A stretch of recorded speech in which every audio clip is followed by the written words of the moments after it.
నమస్తే, నేను కప్పర్ ప్రసాదరావు. ఈరోజు ఒక యువ రచయిత, విద్యార్థి నాయకుడు, తెలంగాణ మలిదశ ఉద్యమంలో తెలంగాణ లెక్చరర్స్ ఫోరం పేరుతోటి అనేక ఉద్యమాలు నిర్వహించినటువంటి వ్యక్తి. నిజాం రాజ్యం, ఆ రాజ్యంలో రజాకారులు చేసినటువంటి ఘోర అకృత్యాలు ఏ గ్రామంలో జరిగాయి, ఎన్ని గ్రామాల్లో జరిగాయి, ఎలా జరిగాయి, వీటన్నింటిపైన బాగా అధ్యయనం చేసి పుస్తకం రాసినటువంటి రచయిత బొప్ప భాస్కర్ మనతో ఉన్నారు. వారు రాసినటువంటి పుస్తకం ఇది, నిజాం వర్సెస్ నిజాం. నిజాం గురించి ఇప్పటిదాకా ప్రచారంలో ఉన్నటువంటి అవాస్తవాలు ఏమిటి, అసలు నిజాలు ఏమిటి, వీటి గురించి ఎంతో అధ్యయనం చేసి వారు పుస్తకం రాశారు. బొప్ప భాస్కర్ని ఇంటర్వ్యూ చేయడానికి ఈరోజు ఆయన్ని రమ్మన్నాం, మన స్టూడియోకి వచ్చారు. భాస్కర్ నమస్తే. నమస్తే అండి. మీరు అంటే ఈ బుక్ రాసి నిజాం వర్సెస్ నిజాం, నిజాం వర్సెస్ నిజాం, నిజాం తెలంగాణ రక్త చరిత్ర అంటే దీన్ని రాయడానికి మీకు ప్రేరణ ఏంటి? అసలు మీకు ఎట్లా దీన్ని రాయాలని ఎందుకు అనిపించింది? చిన్నప్పటి నుంచే నేను బాల్య స్వయం సేవక్ అండి. 1997లోనే నేను ప్రాథమిక శిక్ష వరకు చేసిన. అంటే స్వయం సేవక్ అనేకమైనటువంటి సామాజిక కార్యక్రమాలలో పాల్గొన్నా. తర్వాత ఇంటర్మీడియట్లో నేను సిద్దిపేటకు వచ్చిన తర్వాత అఖిల భారతీయ విద్యార్థి పరిషత్ తోటి నాకు పరిచయం ఏర్పడింది. అఖిల భారతీయ విద్యార్థి పరిషత్తులో నేను చాలా చురుకుగా అనేకమైనటువంటి విద్యార్థి మరియు సామాజిక ఉద్యమాలలో పాల్గొనడం జరిగింది. అదేవిధంగా నేను హైదరాబాద్ వచ్చి ఈ కళాశాల ఉపాధ్యాయ వృత్తిలో, అధ్యాపక వృత్తిలో జాయిన్ అయిన తర్వాత టీఎల్ఎఫ్ తోటి నాకు పరిచయాలు ఏర్పడ్డాయి. అప్పుడు మలిదశ తెలంగాణ ఉద్యమంలో నేను చాలా చురుకుగా పాల్గొన్నాను. ఈ మలిదశ తెలంగాణ ఉద్యమంలో పాల్గొన్న సందర్భంలో ఈ మన తెలంగాణ అంటే ఏంటి, అసలు తెలంగాణ అంతకుముందు మనకు పరిచయం కూడా లేనటువంటి అంశము చాలామందికి. అసలు తెలంగాణకు స్వాతంత్రము ఎప్పుడు వచ్చింది, స్వాతంత్రము భారతదేశానికి తెలంగాణకు ఒకే రోజు వచ్చిందా, లేదా భారతదేశానికి యావత్తు భారతదేశానికి వచ్చిన తర్వాత తెలంగాణకు స్వాతంత్రం తర్వాత వచ్చిందా అనే కొన్ని ఆర్టికల్స్ నేను పేపర్లో చదవడం జరిగింది. 17 సెప్టెంబర్ 17 సెప్టెంబర్ తెలంగాణ విమోచన దినం అని జరుపుతున్నారు కొంతమంది. కొంతమంది ఏమో విలీన దినం అంటున్నారు, కొంతమంది ఏమో విద్రోహ దినం అంటారు. అసలు అందరూ కూడా కన్ఫ్యూజన్లో ఉన్నారు. అసలు ఏంటి కన్ఫ్యూజన్, ఏంటి సందేహాలు? నాకు అప్పటికే మనకి కొంచెం పుస్తకాలు అధ్యయనం చేస్తున్నాం, రెగ్యులర్గా పుస్తకాలు చదువుతాం మనం. అంతేకాకుండా కాంటెంపరీ ఇష్యూస్, హిస్టరీ బాగా నాకు చిన్నప్పటి నుంచి అలవాటు. ఎక్కువ సంఘ పరివార సంస్థల్లో తిరిగిన కాబట్టి కొద్దిగా ఎక్కువ నాకు ఇంట్రెస్ట్ కూడా ఉంటుండే. ఎక్కువ రెగ్యులర్గా పేపర్ ఆర్టికల్స్ చదువుతుంటా. నాకు ఒక సందేహం వచ్చి నేను చాలామందిని, మా సాల్రన్ కానీ, విద్యార్థి పరిషత్తులో నా పైన ఉన్నటువంటి వాళ్ళని కానీ, సంఘ పరివార సంస్థల్లో కానీ, లేదా కొంతమంది కమ్యూనిస్టు మిత్రులను కూడా, వాళ్ళు భావజాలం ఉన్నటువంటి లెక్చరర్ చాలామంది పరిచయం ఉన్నారు నాకు. వాళ్ళను కూడా అడిగినాం. అంటే ఎవరికి వారు విషయం చెప్పుకుంటూ వెళ్తుంటే ఇట్లా కాదు అని చెప్పేసి నేను మా గురువు గారి దగ్గరికి పోయినా. మా గురువుల దగ్గరికి పోయి ఏంది అని అడిగితే వాళ్ళు ఒక 2-3 పుస్తకాలు ఇచ్చి చదివితే నీకు అర్థమవుతుంది అని చెప్పారు. అంటే పుస్తకాలన్నీ చదివి నేను విశ్లేషణ క్రమంలో చాలామందిని ఒకరినొకరు కలుసుకుంటూ పోతుంటే ఇంకొక వ్యక్తి ఏం చెప్పారంటే, నువ్వు మాతోటి చర్చిస్తున్నావు కదా అనేకమైనటువంటి అంశాలు, ఆ అంశాలన్నీ కూడా ఒకసారి పేపర్ మీద పెట్టి మమ్మల్ని అడుగుతుంటే నీకు రాస్తే బాగుంటుందేమో అని అన్నారు. నేను రైటర్ను కాదు, నాకు రచయిత అసలు నాకు పరిచయమే లేదు, నేను కవిని కాదు, నేను ఎలా రాయాలి అది ఇది అని అంటే, లేదు నువ్వు విశ్లేషించే విధానం కొంచెం మాకు నచ్చుతుంది, బాగుంది, కాబట్టి నువ్వు ఈ అంశాల మీద చూస్తే బాగుంటుంది అన్నారు. సరే అని చెప్పేసి నేను వెళ్ళి ఒక 3-4 పేపర్ల మీద నిజమే కావచ్చు అని చెప్పేసి పేపర్ల మీద పెట్టి రాసిన. అంటే నాకు వచ్చినటువంటి సందేహాలు, నేను చదివినటువంటి ఆర్టికల్సే కానీ, పుస్తకాలే కానీ, చాలా పుస్తకాలు సేకరించిన. దాదాపుగా ఒక 500 పైన పుస్తకాలు తెలంగాణ విమోచన పోరాటం మీద సేకరించడం జరిగింది. సేకరించి అన్ని క్రోడీకరించి అన్ని అంశాలు అధ్యయనం చేసిన తర్వాత దాదాపు 2-2.5 సంవత్సరాలు ఫస్ట్ అధ్యయనం చేసిన. అంటే ఇప్పుడు మీరు చదివిన పుస్తకాలు దాదాపు 500 పుస్తకాలు మీరు అధ్యయనం చేశారు కదా, అన్ని ఒకే రకంగా ఉన్నాయా, డిఫరెంట్ అంటే ఒక్కొక్కరి భావజాలం అని అనము మనము, ఒక్కొక్కరి అభిప్రాయాలు ఒక్కొక్క రకంగా వ్యక్తం చేసుకుంటూ వచ్చారు వాళ్ళు. ఇప్పుడు అందులో మీరు చదివిన వాటిల్లో కమ్యూనిస్టులు రాసినటువంటి పుస్తకాలు ఏమైనా ఉన్నాయా? ఎక్కువ సంఖ్యలో కమ్యూనిస్టు, దాదాపుగా 350 400 పుస్తకాలు, 400 పైన పుస్తకాలు కమ్యూనిస్టు సంబంధించిన లిటరేచర్ చదివిన నేను. కానీ ఆ పుస్తకాలు ఎక్కువ అధ్యయనం చేయడం జరిగింది. అందులో ఏం రాసినారు ఆ కమ్యూనిస్టులు రాసినటువంటి పుస్తకాలకు? మీరు వాస్తవంగా తెలుసుకున్నటువంటి దానికి డిఫరెంట్ ఏమన్నా అనిపించిందా మీరు? చాలా అనిపించింది. సరే, నేను కొత్తగా వచ్చిన ఈ ఫీల్డ్లోకి, అంటే రాయడం అనేది, నేను స్వతహాగా అధ్యాపకుని. నేను ఐఐటి పిల్లలకు బోధిస్తుంటాను. యాక్చువల్లీ నాది రసాయన శాస్త్రం, కెమిస్ట్రీ. కానీ ఇప్పుడు ఈ స్ట్రీమ్ చదవాల్సి వచ్చింది. అయితే చూస్తుంటే టీవీ డిబేట్లలో చూస్తుంటే కూడా ఎవరన్నా సామాజిక కార్యకర్తనో లేకుంటే సంఘ పరివార వ్యక్తులు పోయి కూర్చుంటే అక్కడ నీకేం తెలుసు, నువ్వేం ఉద్యమం చేసినావు అన్నారు వీళ్ళు. అరే నిజమే కదా, వీళ్ళు ఏం ఉద్యమం చేసిరు, మరి ఎందుకంటారు, వీళ్ళు ఇంత పెద్ద ఉద్యమం చేసిరు కదా, నిజమే. మరి అవును, కమ్యూనిస్టులు చేసిన ఉద్యమం నిజమే, కానీ కమ్యూనిస్టులు చేసినటువంటి ఉద్యమము తెలంగాణ స్వాతంత్ర ఉద్యమం కాదు. వాళ్ళు రైతాంగ పోరాటంలో, రైతులు పోరాడుతుంటే రైతాంగ పోరాటంలో చేసిరు. రైతాంగ పోరాటంలో జరిగినటువంటి ఉద్యమమే తెలంగాణ ఉద్యమం అనుకొని చాలా మంది కొంత భ్రమపడుతున్నారు. అంటే మీరు చెప్పేది ఏంటి, తెలంగాణ రైతాంగ పోరాటానికి, తెలంగాణ పోరాటానికి అంటే నిజాం వ్యతిరేక పోరాటానికి మధ్యన ఒక డిఫరెన్స్ ఉంది, చాలా పెద్ద డిఫరెన్స్ ఉంది. అది అంటే రైతాంగ పోరాటం తెలంగాణ అంటే కమ్యూనిస్టు పోరాటాలు 45, 46 ఆ ప్రాంతం నుంచి ప్రారంభించబడింది. కానీ తెలంగాణ స్వతంత్ర ఉద్యమము దాదాపు భారతదేశ స్వతంత్ర ఉద్యమం కంటే ముందు 1857 స్వరాజ్య సంగ్రామంలో కూడా నిజాంలకు వ్యతిరేకంగా, బ్రిటిష్ వారికి వ్యతిరేకంగా మన పోరాడిరు. ఉదాహరణకు చూసుకుంటే మన గోండు వీరుడు రామ్జీ గోండు బ్రిటిష్ వారికి వ్యతిరేకంగా పోరాడుతుంటే నిజంగానే నిజాం గనక నిజమైనటువంటి మన స్వదేశీ భావాలు కనుక వారికి ఉండుంటే ఖచ్చితంగా రామ్జీ గోండు లాంటి వ్యక్తులను వారు సపోర్ట్ చేస్తూ ప్రోత్సహించి వారి తరపున బ్రిటిష్ వారికి వ్యతిరేకంగా పోరాడేది. లేదా 1857 స్వరాజ్య సంగ్రామంలో, ప్రథమ స్వాతంత్ర సంగ్రామంలో యావత్ భారతదేశ ప్రజల వైపు ఉండి పోరాడేది ఉండే నిజాం. కానీ అట్లా పోరాడకుండా నిజాం ఏం అంటే, ఇందాక మీరు ఒక వర్డ్ చెప్పిండ్రు ఏంటంటే నిజాంకు ఈ స్వదేశీ అభిమానం ఉంటుంది. అసలు నిజాము మన ఈ ప్రాంతాన్ని అంటే లేదా మన భారతదేశానికి సంబంధించిన రాజా, విదేశాల నుంచి వచ్చి ఇక్కడ బ్రిటిష్ వారు ఎట్లయితే భారతదేశానికి వ్యాపార నిమిత్తం వచ్చి యావత్ భారతదేశాన్ని ఆవహించుకొని మన సంపదలు, సిరి సంపదలు అన్ని దోచుకొని మనని బానిసలలాగా చేసిర్రో వారి భావాజాలంతో, సేమ్ అదే కోణంలో టర్కీ నుంచి మన దేశానికి బ్రతుకు తెరువు కోసం వచ్చిండు నిజాం. వచ్చి మొఘలాయుల కాలంలో జీతం ఉన్నాడు, జీతం ఉండి మొఘలాయులకు చెంచాగిరి చేసి మన తెలంగాణ ప్రాంతానికి సుబేదార్గా వచ్చి యావత్ తెలంగాణ ప్రాంతాన్ని దాస్య శృంఖలాలోకి తోసేసింది. అంటే ఈ మీరు ఇదంతా ఒక హిస్టరీ అన్ని పుస్తకాలలో ఉంది. మీరు చెప్పేది పుస్తకాలు చదివే హిస్టరీ చెప్తాను. మీరు ఇందాక కమ్యూనిస్టుల గురించి కూడా మనం మాట్లాడుకున్నాం. అంటే కమ్యూనిస్టుల చరిత్ర దాదాపు 1940 నుంచి లేకపోతే 45, 46 నుంచి స్టార్ట్ అయింది. దాని తర్వాత అంటే అంతకుముందు దేశంలో ఎక్కడ కమ్యూనిజం లేదు. దేశంలో కమ్యూనిజం పెద్దగా లేదు, అంటే గుర్తించదగ్గ స్థాయిలో లేదు. కొన్ని ప్రాంతాలలో ఉంది, కాంగ్రెస్ వాళ్ళతో కలిపి వాళ్ళు ఇక్కడ మాత్రం కమ్యూనిస్ట్. అయితే ఈ ఇందాక వచ్చిన దాంట్లో నిజాం వ్యతిరేక పోరాటము, తెలంగాణ సాయుధ పోరాటం రెండు చెప్తున్నాను. మామూలుగా చెప్పేది ఏంటంటే మొత్తంగా నిజాం వ్యతిరేక పోరాటం అంతా కూడా తెలంగాణ సాయుధ పోరాటంతో కలిపి లింక్ చేసేస్తారు. తప్పు చేసిరు. ఈ డిఫరెంట్ ఎందుకు మీరు గమనించిన డిఫరెంట్ ఏంది రెండింటి మధ్య? తప్పు చేసిరండి వాళ్ళు. తెలంగాణ టీవీ డిబేట్లలోనే నేను ఎక్కువ చూసిన, వాళ్ళు కూడా జర్నలిస్టులు కూడా క్వశ్చన్లు కరెక్ట్గా స్పందించట్లేదండి. అంటే టీవీ డిబేట్లలో చూస్తుంటే మొత్తం తెలంగాణని మేమే సాధించినాము, వీళ్ళు ఎవరున్నారు ఇక్కడ, ఎవరు లేరు అసలు అంటున్నారు. నిజమే, మరి మీరు ఎక్కడున్నారు అసలు తెలంగాణ ఉద్యమంలో?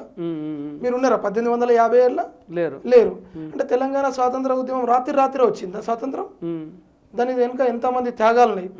ఒక ఆర్య సమాజ్, ఒక హిందూ మహాసభ, ఒక హిందూ భావజాలం చాలా అగెనిస్ట్గా పోరాడింది. ఎందుకు అగెనిస్ట్గా పోరాడాల్సి వచ్చింది ఈ భావజాలాలంటే, సేమ్ మన ఇస్లాం అభివృద్ధి కోసము మక్కాల ప్రవక్త ఏ విధంగానైతే పోరాటాలు చేసి అరబులో వాళ్ళు కొటేషన్స్ ఏవైతే ఇచ్చిరో అదే ఉద్దేశంతో అవే కొటేషన్లను ఉర్దూలోకి కన్వర్ట్ చేసి నిజాం ఇక్కడ ఇంప్లిమెంట్ చేసిండు, అనౌన్స్ చేసిండు, అదే అవే చేసుకుంటూ వచ్చిండు. అక్కడ భావాజాలం ఎట్లుందో ఇక్కడ భావాజాలం కూడా సేమ్. వాళ్ళదంటే ముస్లిం మన సియాసీ కల్మా, అంటే మొత్తం దారుల్ ఇస్లాం, దీని మొత్తము యావత్తు ప్రదేశాన్ని మన దక్కన్ ప్రాంతాన్ని మొత్తం లేదా ఫస్ట్ హైదరాబాద్ సంస్థానాన్ని మొత్తం కూడా ఇస్లామీకరణ చేయాలన్నటువంటి ఒక కుట్ర పన్నిరు. ఆ కుట్రను ఛేదించడం కోసము 1857 స్వరాజ్య సంగ్రామం జరిగింది. అందులో బ్రిటిష్ వారికి వ్యతిరేకంగా మన వాళ్ళు పోరాడితే వీడు బ్రిటిష్ వారికి వ్యతిరేకంగా పోరాడడానికి బదులు వారి నుంచి విధేయ పాత్రుడు అనే బిరుదు పొంది వాళ్ళ దగ్గర నుంచి కొంత డబ్బు పొంది కొన్ని ప్రాంతాలు మనకి అప్పగించేసి మళ్ళీ కొన్ని ప్రాంతాలు వాళ్ళకు పోరాటంలో సహాయం చేసి పొంది మన దాస్య శృంఖలాలలోకి మనం నెట్టేసి మనల్ని వెన్నుపోటు పొడిచిండు నిజాం. 1857 నుంచి. మీకు ఇంకొకటి చెప్తానండి, రామ్జీ గోండు గురించి తెలుసు మనకు. రామ్జీ గోండు బ్రిటిష్ వారికి వ్యతిరేకంగా పోరాటం చేస్తే నిజాం వారికి సహాయం చేయడానికి బదులుగా పోయి రామ్జీ గోండును ఒక 1000 మందిని దొరకబట్టించిండు. దొరకబట్టిస్తే నిర్మల్లోని ఒక ప్రాంతానికి వీని సైన్యాన్ని పంపించి 1000 మందిని తలలు క్రిందికి వేలాడది ఉరిదీసిర్రండి. దాన్ని ఇప్పటికి 1000 ఊడల అది ఒక గోండు వీరుడు. అట్నే షార్పురం వెంకటప్ప నాయుడు, షార్పూర్ మహారాజు, మేడస్ టేలర్ అని ఉండే బ్రిటిష్ సంస్థానాధిపతి, వారికి సహాయ సలహాదారుడుగా ఉండే. మంచిగా నడుస్తుంది వాళ్ళది.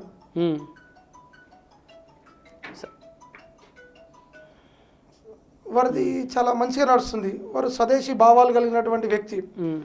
అయితే వెంకటప్ప నాయుడు గారిని బ్రిటిష్ వారు ఈ కప్పం కట్టాలి, ఆ కప్పం కట్టాలి, ఇటు నిజాం హింసిస్తున్నాడు, అటు బ్రిటిష్ వాడు హింసిస్తున్నాడు.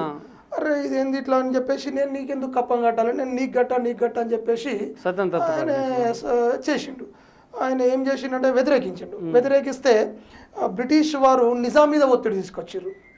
అరే నిజాంకి ఏం చెప్పిండు, మన ఇద్దరం కలిసి బ్రిటిష్ వాడి మీద కొట్లాడదామంటే నువ్వు ఇట్లే చేస్తున్నావేందని తిరగబడ్డాడు. తిరగబడతావా నువ్వు అని చెప్పేసి బ్రిటిష్ వాళ్ళతోటి కుమ్ముక్కై బ్రిటిష్ వారికి నేను నమ్మక ద్రోహం చేసి నమ్మించి రమ్మని ఒక విందుకు రమ్మని చెప్పేసి నమ్మక ద్రోహం చేసి వారిని హైదరాబాద్లో దొరకబట్టి అప్పచెప్పడం జరిగింది. అప్పచెప్పడం జరిగితే వీళ్ళు తీసుకుపోయి బ్రిటిష్ వారు తీసుకుపోయి ఆయనకు ఉరిశిక్ష విధించారు. నాకు ఉరిశిక్ష విధించొద్దు, మీరు నన్ను ఫిరంగి మూతులకు గట్టి అప్పటికే పేలుస్తుర్రు. 1857 తిరుగుబాటుకు వ్యతిరేకంగా బ్రిటిష్ వాళ్ళు. నన్ను కూడా మీకు దమ్ముంటే ఫిరంగి మూతి కట్టి నన్ను కూడా వేల్చండి, నేను ఒక రాజును కదా, నేను భరతమాత పుత్రుణ్ణి అని చెప్పేసి గర్జించిండు. లేదు నీకు ఉరిదీస్తామని చెప్పేసి తీసుకుపోతురు. అరే మీ దగ్గర నేను బానిసగా నన్ను ఉరిదీస్తారా మీరు అని చెప్పేసి తుపాకీ తీసుకొని ఆయన్నే పేల్చుకొని అక్కడ ఉన్నటువంటి సెంటరింగ్ యొక్క తుపాకీ తీసుకొని పేల్చుకొని చనిపోయాడు ఆయన. అంత గొప్ప తెలంగాణ ప్రాంతానికి సంబంధించి అంటే హైదరాబాద్ సంస్థానానికి సంబంధించినటువంటి వీరులను కోల్పోయినాం. దీని అనుక కుట్రంతా కూడా ఎవరిది? నిజాం. అంటే నిజాంలో ఒక ప్లానింగ్ ఉండే. ఆ ప్లానింగ్ అంటే ఇప్పుడు మనకు అదంతా చరిత్ర. మనం ఇక్కడికి వద్దాం, ఏది ఈ కమ్యూనిస్టుల పోరాటము, ఈ రజాకారుల పోరాటం, ఇక్కడి నుంచి మాట్లాడుకుందాం. అయితే ఈ కమ్యూనిస్టుల పోరాటము రజాకారులకు వ్యతిరేకంగా కాదు, దొరలకు భూస్వాములకు వ్యతిరేకంగా. రజాకారులు కమ్యూనిస్టులకు వ్యతిరేకంగా, ఇటు ప్రజలకు వ్యతిరేకంగా గ్రామాల మీద. ఇది ఒకటి మనకు తెలియాలండి. మీరు మంచి ప్రశ్న నన్ను అడిగిరన్న. ఆ ప్రశ్నకు చాలా మందికి తెలియని జవాబు చెప్తాం. నిజంగానే కమ్యూనిస్టుల పోరాటం చేయలేదు అనట్లేదు, చేసిర్రు. కమ్యూనిస్టుల పోరాటం చేస్తే భూస్వామికి మతం ఉండదు. భూస్వామి అనేటప్పుడు భూస్వామే, మీ భాషలనే, మా భాషలో కాదు, మీరే ప్రయోగిస్తారు భూస్వాములను. ఒక 2000 చిల్లర మంది భూస్వాములు ఉంటే కేవలము 200, 150 నుంచి 200 మంది హిందూ భూస్వాములు, మిగతా 1900 చిల్లర మంది ముస్లిం భూస్వాములు. నిజాం అతిపెద్ద భూస్వామి. నిజాం కింద ఉండేటువంటి వారి బంధువులు, జాగీర్దారులు, పయోగాలు, పెద్ద పెద్ద భూస్వాములు వాళ్ళు. కమ్యూనిస్టు బుక్కులు మీరు తీసుకోండి, 400, 500 చిల్లర పుస్తకాలు, ఒక్క పుస్తకంలోనన్నా వాళ్ళు రాసుకున్నారు. అది వాళ్ళ చరిత్ర. ఒక్క ముస్లిం భూస్వామి పైన వాళ్ళ యొక్క పోరాటం జరిగితే, అంటే ఎవరినైతే హిందూ భూస్వాములను అనగా భూస్వామి వ్యతిరేకమే. ఎందుకు ఆపాదించారు అంటే భూస్వాములలో మీరు ముస్లిం భూస్వాములకేమో వత్తాసు కలపడం, ప్లస్ హిందూ భూస్వాములనేమో హింసించడం, బెదిరించడం, డబ్బులు దోసుకుపోవడం. ఇది ఒక ముసుగేసుకున్నారు మీరు. ఒక ముసుగేసుకొని ముస్లింలు భూస్వాముల మీద మీరు ఒక్కటి కూడా చేయలేరు అంటే ఇక్కడ మనం అనుమానించవలసినటువంటి అవసరం వచ్చింది. అంటే మీకు ఫండింగ్ ఏమైనా చేసిరా వాళ్ళు, ఇంకేదైనా ఆశించిరా వాళ్ళ నుంచి, అదే నిజాం నుంచి ఆశించిరా?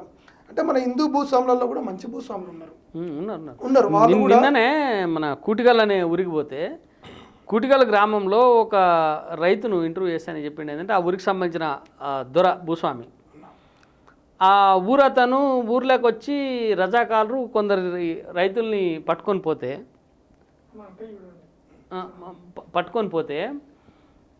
వాళ్ళని రక్షించడానికి ఈయన పోతే ఈయనను వెళ్ళిపోమంటారు వాళ్ళు రజాకారులు. నువ్వు వద్దు, నువ్వు మీ ఇంటికి వెళ్ళిపో, నువ్వు వీళ్ళతో నీకు సంబంధం లేదు, నిన్ను వదిలిపెడుతున్నా, నిన్ను పట్టుకోలేము మేము, నువ్వు వెళ్ళిపో అంటే లేలే వాళ్ళు నా బిడ్డలు, నా కొడుకులు, వాళ్ళు నా బిడ్డలాస్తుంటారు, వాళ్ళని పట్టుకొని పోతుంటే నేను ఎట్లా ఇంట్లో ప్రశాంతంగా ఉంటా, మీరు వదిలేస్తేనే మంచిది అని చెప్పి వాగు దాకపోతాడు. ఊళ్ళో అవతల వాగు దాకపోతే వాక్కాడ వాళ్ళందరినీ పిడరెట్టలు కట్టేసి కాల్చేటందుకు సిద్ధమవుతారు. ఎవరు?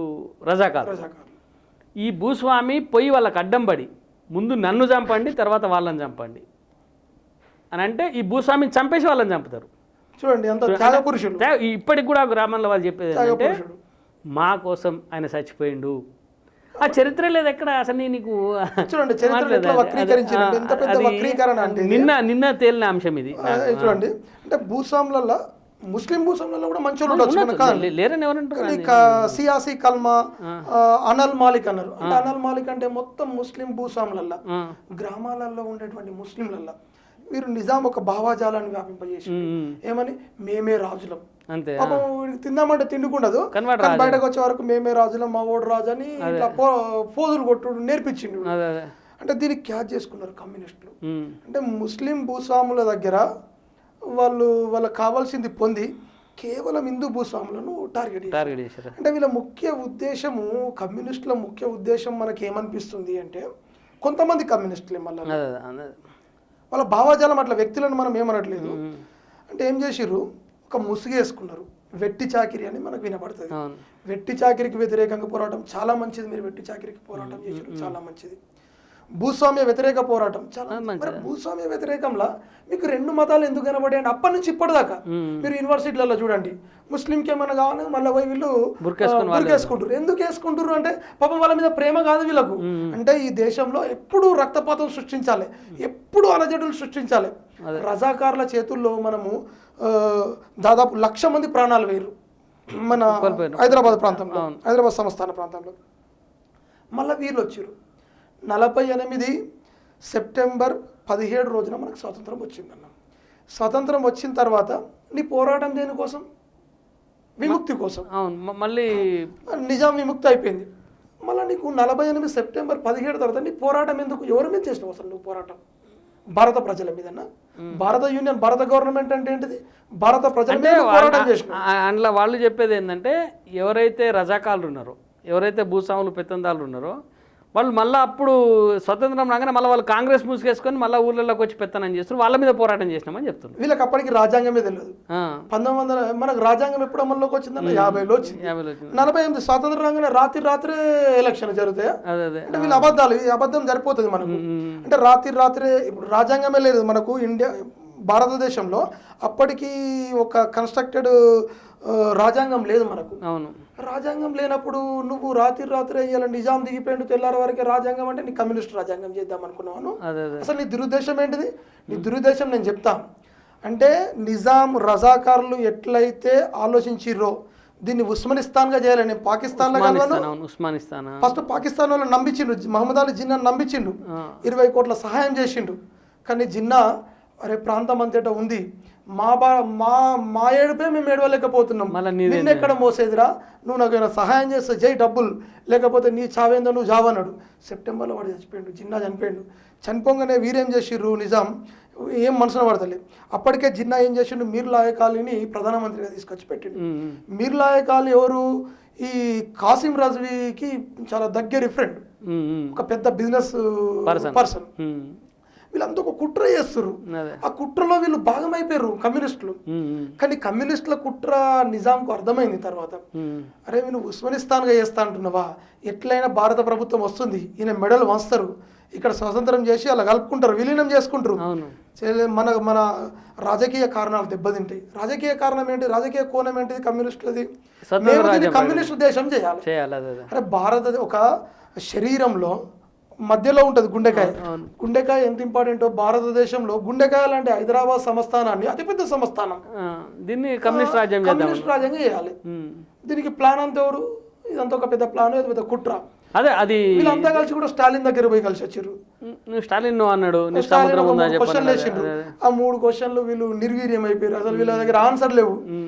బుద్ధి లేకుండా మీరు ఇట్లాంటి పోరాటాలు ఎందుకు చేస్తారు, మీకు ఎవరు హెల్ప్ చేయడు అక్కడ, చక్కగా పోండి ఇంటికి.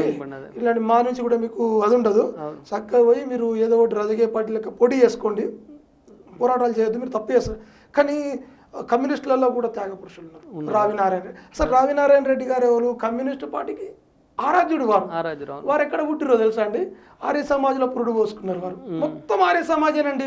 ఎవరు కొంచెం పుస్తకాలు రాసి కొంచెం భావాజాలం ఉందనుకోండి, వాళ్ళంతా ఇప్పుడు ఓన్ చేసుకుంటున్నారు. వాళ్ళని క్యాలెండర్ల మీద వేయాలి, వీళ్ళ పేర్లు డైరీల మీద వేయాలి, మా ఓడే మా ఓడే మా ఓడే అని అప్పు కొడుతున్నారు. కాళోజీ నారాయణరావు గారు చూడండి, కాళోజీ నారాయణరావు గారు ఆర్య సమాజ్లో పనిచేశారు. శుద్ధికారి మత మార్పిడులకు వ్యతిరేకంగా చాలా పెద్ద పోరాటం చేశారు. మీరు నిజాం మీద చూడండి, ఎంత వ్యతిరేకమైనటువంటి గలం విప్పారు వాళ్ళు. వారు దాశరథి గారు విప్పినంత గలము ఎవరు విప్పలే.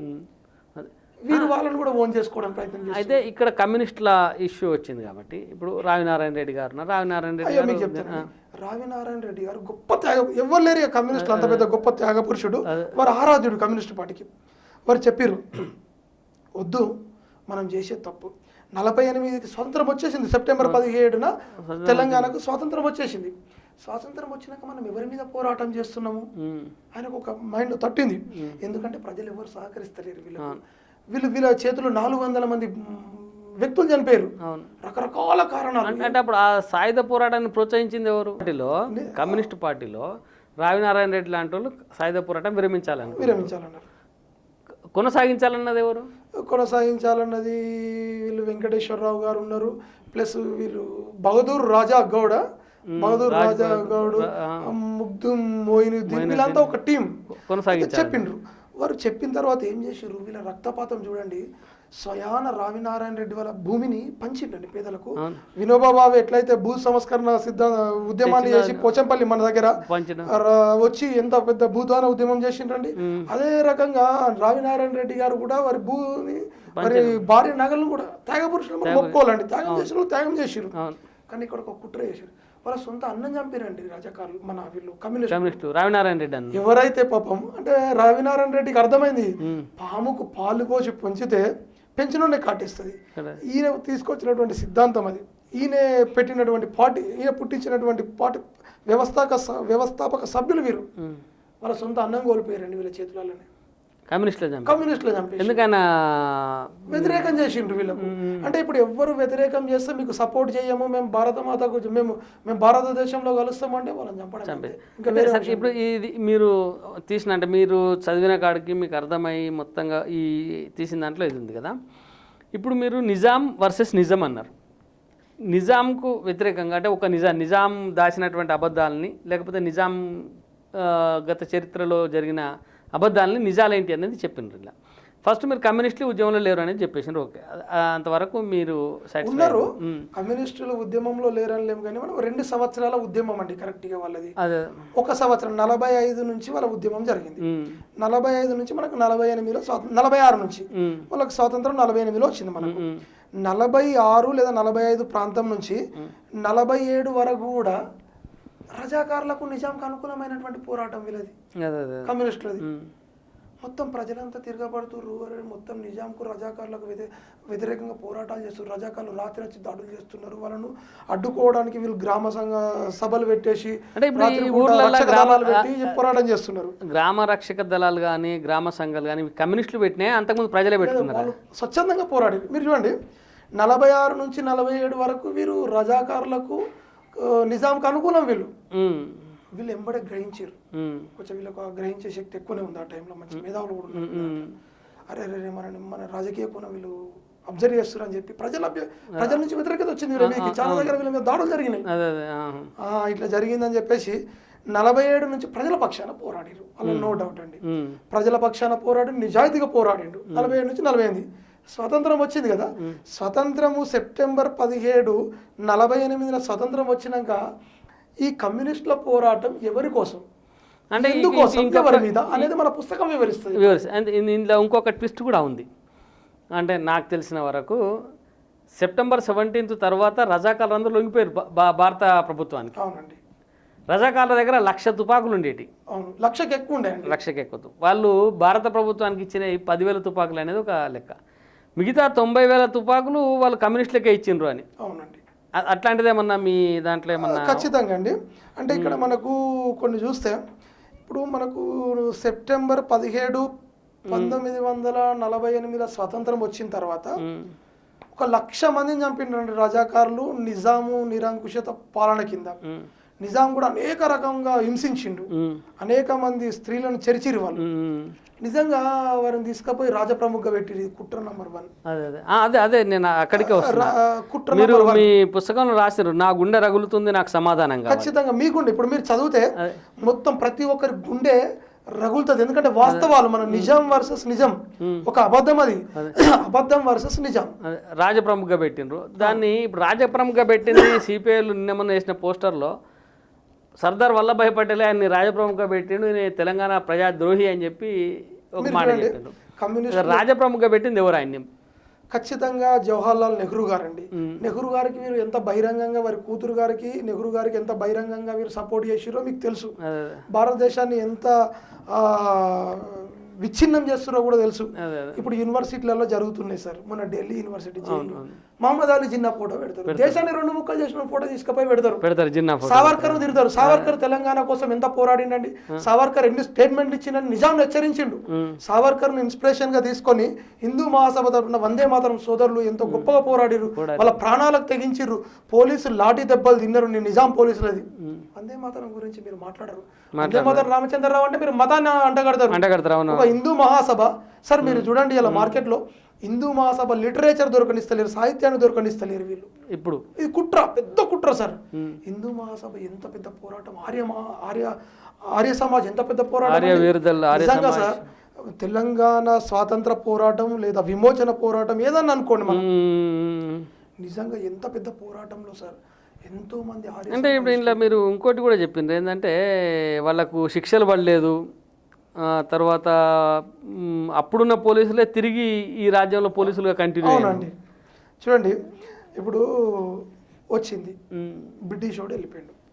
ఇక్కడ ఫస్ట్ కుట్ర మీకు ఢిల్లీలో కుట్ర చెప్తాను, 3 కోణాలు చెప్తాను నేను పుస్తకంలో. ఢిల్లీలో కుట్ర నిజాం పోయిన తర్వాత 22 ఏప్రిల్ 1948 వరకు మౌంట్ బాటన్ గారినే మళ్ళీ కంటిన్యూ ఎందుకు చేసిండండి నెహ్రూ గారు? అవును, అంటే మౌంట్ బాటన్ బ్రిటిష్ వారికి మనకు స్వేచ్ఛగా స్వాతంత్రం ఇవ్వడం వాళ్ళకి ఇష్టం లేదు. ఎందుకంటే మన సంపదను చూసిరు వాళ్ళు, అవును, మన శ్రమను చూసిరు, దోచుకొని దాచుకోవాలి అంతే. వాళ్ళ ముఖ్య ఉద్దేశం, వాళ్ళ ఉద్దేశం వాళ్ళకు పోరాటం చేసి సాధించారు అంటే వాళ్ళు ఓడిపోయినట్టు బ్రిటిష్ వాళ్ళు ఇక్కడ. కాబట్టి ఈ దేశాన్ని నేను పోతూ ఇంకా విచ్ఛిన్నం చేస్తా అనుకొని మహమ్మద్ అలీ జిన్నాను వాళ్ళు ప్రొవోక్ చేశారు. వాళ్ళని ప్రొవోక్ చేసి వాళ్ళని లేపారు. 48 ఏప్రిల్ 22 వరకు కంటిన్యూ చేసిండు. ఇక్కడ మొదటి కుట్ర నెహ్రూ గారిది. మరి జిన్నా వారు ఏం చేశారంటే లార్డ్ మౌంట్ బాటన్ గారు కాశ్మీర్ సమస్యను తీసుకొచ్చారు, జూనాగఢ్ సమస్యను తీసుకొచ్చారు, హైదరాబాద్ సమస్యను తీసుకొచ్చారు. ఈ 3 సమస్యలు నువ్వు ఎన్ని రోజులు పట్టుకుంటే అన్ని రోజులు నువ్వు ఇక్కడ అధికారం ఉంటావు పో అని చెప్పిండు నెహ్రూకు. కరెక్టే కానీ వాళ్ళకి మిగిలింది. చూడండి, కాశ్మీరు అంటే ఇప్పుడు రక్తసిక్తం, జూనాగఢ్ కూడా మన సర్దార్ వల్లభాయ్ పటేల్ గారు కనుక ఈ 2 తెలంగాణ ఉన్న జూనాగఢ్ ప్రాంతాన్ని టేక్అవుట్ చేయకపోతే మళ్ళీ నెహ్రూ గారు చూస్తే ఇలా తెలంగాణ మనం అదే పరిస్థితి. ఇలా మీ పేరు ఇంకో పేరు అవుతుండే, నా పేరు, నా తండ్రి పేరు, మీ తండ్రి పేరు ఏముండపోతుండే మనం కూడా కన్వర్ట్ అయిపోదు, మరో ఉస్మానిస్తాన్గా దీన్ని ప్రకటిస్తామని వాళ్ళు ప్లాన్ చేసుకున్నారండి. నిజాములు కాదు. ఇప్పుడు మీరు అడిగిన క్వశ్చన్కి ఇప్పుడు ఆన్సర్ చెప్తా సార్ నేను అన్న. ఇప్పుడు మహమ్మద్ అలీ జిన్నా వీడు కాసిం రజ్వీ ఉన్నాడు, రజాకార్ల నాయకుడు. ఎన్నో అరాచకాలిగా మనం చెప్తే మన స్త్రీలను గాండ్లాపూర్ రైల్వే స్టేషన్ నుంచి రైలు నుంచి తీసుకొచ్చి ట్రక్లలో ఎక్కించుకొచ్చి పోలీస్ స్టేషన్కు బతుకమ్మలాడు వస్తుంటే అరే బతుకమ్మలు ఆడతారా మీరు అని చెప్పేసి తీసుకొచ్చి వాళ్ళ భర్తలను చేతులను పైకట్టించి వాళ్ళ పిల్లల ముందు వాళ్ళని మొత్తము వివస్త్రులను చేసి అంటే బట్టలు లేకుండా చేసి బరివాతల పోలీస్ స్టేషన్లో బతుకమ్మలు ఆడిపించారండి. ఎంతోమంది మీరు బైరన్పల్లి కూడా మీరు నన్ను తీసుకపోయి నాకు కూడా పరిచయం చేసిర్రు, తమ్ముడు నువ్వు ఇది చేస్తున్నావు కదా నేను దొరకపోతుందా నీకు సజీవ సాక్ష్యాలు చూస్తాని మనం కొంతమందిని కల్పించారు మీరు. ఆ రోజు కూడా మనకు కొన్ని చెప్పిరు వాళ్ళు.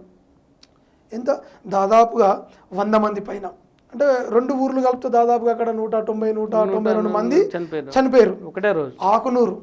ఆకునూరులో మహిళలను అనేక అత్యాచారాలు. ఇక్కడ మన మహబూబ్ నగర్ లో ఒక విలేజ్ ఉంది, అక్కడ దళిత మహిళలను అత్యాచారం చేస్తే వాళ్ళ భర్తలకు ముఖం చుంచుకోలేకుండా బాయిలో దుంకి చనిపోయారు 100 మంది స్త్రీలు. ఇట్లా చేసినటువంటి ఎంతో మంది పీకలను నరికిండు. సార్ నిత్య భయం తెలంగాణలో, లేస్తే భయం, అలజడి అయితే భయం. ప్రజలకు భయభ్రాంతుల బతుకుతూ ప్రాణాలు వెళ్ళదీస్తున్నటువంటి ప్రజలను నువ్వు అటువంటి కాసిం రజ్వీని స్వతంత్రం రాగానే జైల్లో పెడితే వాడు పారిపోయి పాకిస్తాన్లో దర్జాగా బతికిండు. మీర్ లాయక్ హాలీ కాసిం రజ్వీని జైల్లో పెట్టలేదు అనుకుంటే, జైల్లో పెడితే పాకిస్తాన్ వెళ్ళిపెట్టి 2-3 నెలలు పెట్టగానే దొడ్డిదారులో తప్పించుకొని పోయిండు అని చెప్పి తప్పించుకోవాలి. ఇక్కడ ఉంది ఇది అంటే ఇట్లా 2 వర్షన్స్ ఉన్నాయి. నాకు తెలిసిన వర్షన్ ఏంటంటే ఆయన నేను పాకిస్తాన్కి పోతా నన్ను వదిలిపెట్టమని చెప్పిండు. అంటే నా దగ్గర ఉన్న వర్షన్ వదిలిపెట్టమని చెప్తే ఆయన 2 గంటలు టైం ఇవ్వండి నాకు, నేను డైరెక్ట్గా వెళ్ళడానికి అని చెప్పి కరెక్ట్గా అన్నించి చెంచల్గూడ జైలు నుంచి వచ్చి ఇందాక మీరు చెప్పిన అడ్వకేట్ మీర్ లాయక్ అలీ ఖానా మాజీ ప్రధాని అడ్వకేట్ మాజీ ప్రధాని మీర్ లాయక్ అలీ ఆయన దగ్గరకు వచ్చి నువ్వు మజ్లిస్ పార్టీని నెలకొల్పు అని చెప్పిండు.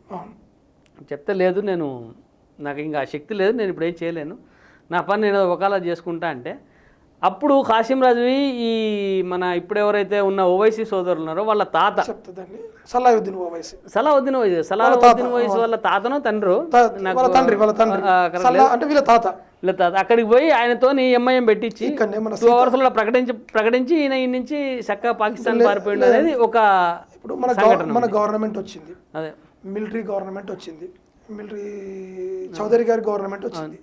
చౌదరి గారి గవర్నమెంట్ వచ్చిన తర్వాత చౌదరి గారు ఖచ్చితంగా ఎవరి మాట వినాలి? నెహ్రూ గారి మాట వినాలి, పటేల్ గారి మాట వినాలి. పటేల్ గారు ఎట్టి పరిస్థితులు ఎవరిని వదలొద్దు లోపడేయరు అని చెప్పిండు. కానీ ఏం చేసిండు ఎంబడే నెహ్రూ గారు అసలు పోలీస్ చర్యకు వ్యతిరేకంగా ఆదేశాలు ఇచ్చారు. అప్పుడు పటేల్ గారు ఏం చేశారు, కోపం తెచ్చుకొని నా పదవికే రాజీనామా చేస్తున్నాను పడేసి వెళ్ళిపోయింది. అప్పటికే 3 సార్లు అలిగిండు, లేదు నేను కోపం తెచ్చుకొని రాజీనామా లెటర్ రాశాడు, పడేసి వెళ్ళిపోయిండు. వెళ్ళిపోయినాక రాజగోపాలాచారి గారు వెళ్ళి పటేల్ గారికి సమాధానం చెప్పి నచ్చజెప్పి తీసుకొచ్చి నెహ్రూ గారిని కూడా వారు కూడా ఖచ్చితంగా చెప్పారు, చేయకపోతే మనం ఇది చాలా ఇబ్బందికరమైనటువంటి అంశం అండి, చేయకపోతే అందరికీ చెడ్డ నేమ్ ఇప్పటికే వచ్చేసింది. ఎందుకంటే 47-15 నుంచి మనం అధికారం అనుభవిస్తున్నాం, అక్కడ చీకట్లో మగ్గిపోతుంది తెలంగాణ, హైదరాబాద్ సంస్థానం, కాబట్టి మీరు పోరాడండి అని చెప్పారు. వచ్చిన తర్వాత వీళ్ళు ఏం చేసారు, నేను రాజప్రముఖ పెట్టారు. రాజప్రముఖ అంటే ఆల్మోస్ట్ గవర్నర్ ఏం చేసిండు, ఆయన ఆదేశాలు ఇచ్చేసిండు కాసిం రజ్వీని. వీళ్ళంతా కాసిం రజ్వీ ఉద్దేశం ఏంది, తెలంగాణను మేమే వెళ్ళాలి ఎట్లయినా, ఇంకా మనకి పోలేదు, చింత చచ్చిన పులుపు జావదు. పోయిండు సీతాఫలం మండి వేయండు, పోయి మొత్తం పార్టీ మీటింగ్ పెట్టిండు.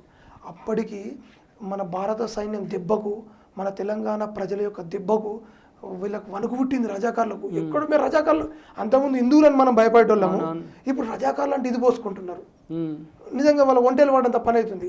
వాళ్ళందరినీ అటు ఇటు చేసి ఒక రహస్య సమావేశం ఏర్పాటు చేసి అడిగిండు కాసిం రజ్వీ, చెప్పండి మీకు మేము కొంత సంపద కూడా ఇచ్చిపోతాము, మీకు సహాయం చేస్తాడు నిజాం, చెప్పండి మీరు ఎవరంటే ఎవ్వడు కూడా ముందుకు రెడీ లేరు. మీసాలు కూడా మొలవనటువంటి ఒక వ్యక్తి. అదే ఇప్పుడు ఎంఐఎం పార్టీ నడిపిస్తున్నటువంటి వాళ్ళు ఉన్నారు కదా, అక్బరుద్దీన్ ఓవైసీ సోదరులు, అసదుద్దీన్ ఓవైసీ సోదరులు, వాళ్ళ తాత లేచి నేనున్నా అన్నాడు. పడుచు పిల్లగాడు 20 సంవత్సరాలు కూడా లేదు, 16-17 సంవత్సరాలు ఉన్నాయి. తీసుకొచ్చి ఇక నువ్వేరా దీనికి ప్రెసిడెంట్, నువ్వే నడపాలి దీన్ని అని చెప్పేసి హితబోధ అన్నారు దాన్ని. దీన్ని మొత్తం పట్టి పీడించిగా నువ్వు తెలంగాణ మేము పోతున్నాము, ఇక తర్వాత నువ్వు పట్టి పీడించు అని చెప్పేసి పారిపోవడం జరిగింది. తర్వాత మీర్ లాయక్ అలీకి కూడా పారిపోవడం జరిగింది. మంచిగా రాజప్రముఖ 60-64 సంవత్సరాల వరకు మంచిగా ఇక్కడనే రాజభోగాలు అనుభవిస్తూ ఇప్పటికీ సంపాదన అనుభవిస్తున్నారు. 7వ నిజాం చనిపోయిండు. వారి సంపాదన అంతా ఎడిపోయిందండి. ఇవి ఇప్పటికి వాళ్ళ సంపాదన వాళ్ళే అనుభవిస్తున్నారు. దాదాపు 5 లక్షల ఎకరాలు ఆత్రాఫ్ బల్దా ఇప్పటికి ఆ లెక్కలు లేవు. లెక్కలు లేవు. అదే మాట్లాడుతున్నారు కదా మన నయా నిజాం నిజాం అని అంటున్నారు అందరూ. నేను అనట్లేదు. అంటే వారి చేష్టలు అయితే అలానే ఉన్నాయండి. ప్రజలదే మనం మాట్లాడుతున్నాం, ప్రజల బాధలు మనం రాసినాం. నయా నిజాం అని చెప్పుకునేటువంటి 8వ నిజాం అని చెప్పుకునేటువంటి సార్ అసెంబ్లీలకు పోయి ఇంత అరాచకాలు సృష్టించినటువంటి నిజాం నా ఆదర్శ ప్రభు అంటాడు, నా రోల్ మోడల్ అంటాడు. ఇంకా ఇంత గొప్ప విషయాలు చెప్తాడు. ఈయనట ఒక ఉరుసు ఉత్సవానికి పోయినట్టు, ఏదో ఉత్సవానికి వెళ్తే వాళ్ళు పోయినట్ట, సారైనా ఏదో పేరు చెప్పింది అసెంబ్లీలో. ఒక రాయే చూసినట్టు ఎట్లుంటుంది అలజడని. తెలంగాణ ప్రాంతం అంటే మీద అనుకుంటున్నారా? ఇది తెలంగాణ ప్రజలు ఇంకా ఎడ్డోళ్ళని చేస్తారులే. మీరు మీ కడుపు నిండక ముందుకు ఏమన్నారు? మీరు ఆకలితో ఉన్నప్పుడు అంటే మీ అధికార దాహంతో ఉన్నప్పుడు మీరు ఏమన్నారు? హైదరాబాద్ గడ్డ మీద కిరణ్ కుమార్ రెడ్డి, రోషయ్య గారు మీరు ఎందుకు చేయరు? సెప్టెంబర్ 17 విమోచన దినం ఎందుకు చేయరు అన్నారు. ఇప్పుడు కడుపు నిండింది, మీ దాహం తీరింది, ఇంకా మీరు దాహం చేస్తూనే ఉన్నారు. ఇప్పుడు విమోచన దినం ఎందుకు గుర్తు రావట్లేదు మీకు? ఎందుకు చేయాలి అంటున్నాను. ఎందుకు చేయాలంటే ప్రజలు ఇప్పుడు చూడండి, మీరు సోషల్ మీడియాలో ఇది పెడుతున్నారు, కనీసం వివరణ ఇస్తలేడు. నా ప్రభు అంటాడు, నా నిజాం సంపద ప్రపంచంలోని అత్యంత గొప్ప సంపద. మనకు కొంచెం విలువలు ఉండాలండి. మీరు ఎంత అంటే తెలంగాణకి రేషం ఎక్కువ అంటారు.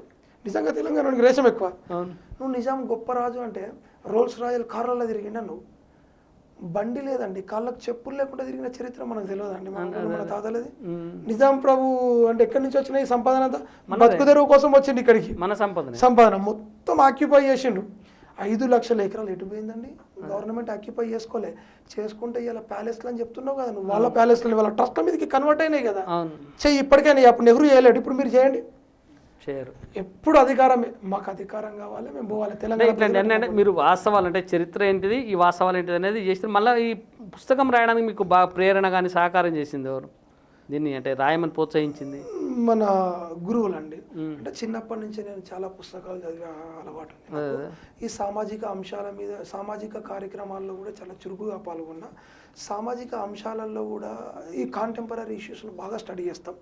ముఖ్యంగా నాకు రావడానికి విద్యార్థి పరిషత్లో పనిచేస్తున్నప్పుడు మాకు ప్రచారకు మంత్రి శ్రీనివాసులు గారు ఉంటుండే. మంత్రి శ్రీనివాసులు గారు నాకు చిన్న చిన్న పుస్తకాలు అప్ప చెప్తుండే, మీరు చదవండి, భాస్కర్ గారు నువ్వు చదువు అంటే ఇదేం చదువుతా అన్న. అప్పుడు విద్యాసాగర్ రావు గారు రాసినవి కూడా చదివిన దీని మీదనే. ఇవే కాకుండా చాలా అంశాల మీద వారు నాకు ఇస్తుండే. ఇచ్చిన డిస్కషన్ అప్పటి నుంచి నాకు ఇది మైండ్లో పడిపోయింది. తర్వాత ఈ మధ్యకాలంలో నాకు కొన్ని మురళీ సార్ గారు నిజంగా ఈ పుస్తక రచనలో నాకు చాలా తోడ్పాటు చేశారు. మురళీ మనోహర్ సార్ గారు, వారు కూడా విద్యార్థి పరిషత్ విద్యార్థి పరిషత్ ప్రముఖ. అదేవిధంగా రాష్ట్రీయ స్వయం సేవక్ సంఘంలో నాకు పరిచయం చేసింది మా విలేజ్లో వెన్నెల రుద్రమణి గారు అని, మా శివాలయంలో అర్చకులు. వాళ్ళు ఆర్ఎంపీ డాక్టర్గా కూడా వృత్తి నిర్వహిస్తారు.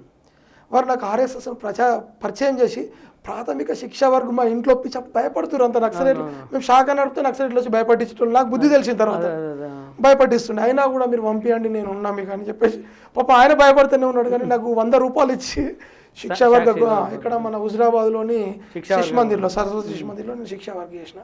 వారి ప్రోత్సాహం నేను మర్చిపోలేను. మంత్రిజీ గారు అయితే నాకు, మంత్రి శ్రీనివాసులు గారు నాకు ఎన్నుంటి పుస్తక రచనలో చాలా తోడ్పాటు అందించారు. మురళీ సార్ గారు నాకు ఎప్పుడు సందేహం, రాత్రి 10 గంటలకు ఫోన్ చేస్తే మొదటి పుస్తకమా? ఇది మొదటి పుస్తకం అండి. వడ్డీ విజయసారథి గారు చాలా పుస్తకాలు చదివిపించారండి. వడ్డీ విజయసారథి గారు దాదాపుగా నాతో ఒక 100 పుస్తకాల పైన చదివిపించారండి. వారు నాకు ప్రేరణ. మొదటి పుస్తకమే అంటే ఒక నిజాన్ని చెప్పడం కోసం మీరంతా కష్టపడ్డారు. దీన్ని నిన్న విద్యాసాగర్ గారు వాళ్ళ చేతుల మీదుగా బయటగా అంటే ఆవిష్కరించినట్టు. ఎందుకంటే విద్యాసాగర్ రావు గారు స్టడీ చేసిర్రు ఈ విషయం. తర్వాత యోగానంద్ గారు, తర్వాత వీళ్ళంతా చూడండి, వీళ్ళంతా ఓఎస్ రెడ్డి గారు, వీళ్ళంతా కూడా విద్యార్థి పరిషత్తుల్లో అనుబంధం. ఉన్నది. ఈ తెలంగాణ విమోచన పోరాటంలో విద్యార్థి పరిషత్ తీసుకున్నటువంటి ఉద్యమాల్లో వీళ్ళ పాత్ర కూడా చాలా కాలంలో. అంటే ఇప్పుడు మీకు అంటే ఒక రకంగా చెప్పాలంటే విద్యార్థి పరిషత్ నుంచి వచ్చినటువంటి ప్రేరణ వీళ్ళ మార్గదర్శకం. అవునండి. ఈ పుస్తకము రచనకు తోడ్పడ్డది అంటే ప్రచరణకు తోడ్పడ్డది మాత్రం విద్యార్థి పరిషత్ మరియు ఎంఎంఆర్ఐ అంటే మార్టియర్ మెమోరియల్ రీసెర్చ్ ఇన్స్టిట్యూట్. అంటే ఇది ఎందుకు పెట్టిర్రు అంటే నక్సలైట్ల చేతులలో కమ్యూనిస్టుల చేతులలో ఎంతోమంది అసూలు బాసిరండి ప్రచారకులు. పాపం ప్రచారకులు అంటే వాళ్ళన్నీ వదిలిపెట్టి సమాజం కోసం వస్తారు, సమాజ ధ్యేయం కోసం వస్తారు. వాళ్ళని అతి దారుణంగా అతి కిరాతకంగా చంపారు. ఎట్లా చంపారు ఏంటి అసలు వీళ్ళ చేతిలో ఎంత హింస జరిగింది అనే దాన్ని రీసెర్చ్ చేయడం కోసం ఒక ఇన్స్టిట్యూట్ ప్రోత్సహిస్తారు. దాని తరఫున కూడా మీకు సహకారం. ఓకే, మీకు ముఖ్యంగా ఆర్య సమాజ్లో విఠలరావు ఆర్య గారు, ఆర్య సమాజ్ ప్రతినిధి వారు, వందే మాత్రం వాళ్ళ వాళ్ళ కుటుంబం రామచంద్ర ఆర్య, రామచంద్ర కుమార్ ఆర్య పండు ముసలండి. వాళ్ళని చూస్తే రోమాలు భూజ్వాంస్ వస్తున్నాయి, రోమాలు నిక్కరిస్తున్నాయి వాళ్ళు చెప్తుంటే చరిత్ర అసలు నిజం మనం వినలేం. నారాయణరావు పవర్ తెలంగాణ భగత్ సింగ్ మనం చెప్పుకోవాలి వారిని. బాంబే సిండు తెలంగాణ ఉక్కు మనిషి అండి. ఎవరు పండిట్ నరేంద్రజీ తెలంగాణ నిజాం మీద నిజంగా పోరాడి jail Mannanur jail Andaman Nicobar jail ఎట్లనో తీసుకుపోయేలా పెట్టిరు. మళ్ళీ మీకు హిందీ ప్రచార సభ ఉంది కదండి, మిలింద ప్రకాశన్ అని వారు హిందీ ప్రచార సభలా చేస్తారు. ఆర్య సమాజ్కి సంబంధం ఉంటుందండి. వాళ్ళ తాతలు ఇద్దరు, వారిని కలిసాను నేను. వాళ్ళ తాతలు ఇద్దరు బాయ్ శ్యామ్లాల్జీ అండ్ ఇంకొక తాత.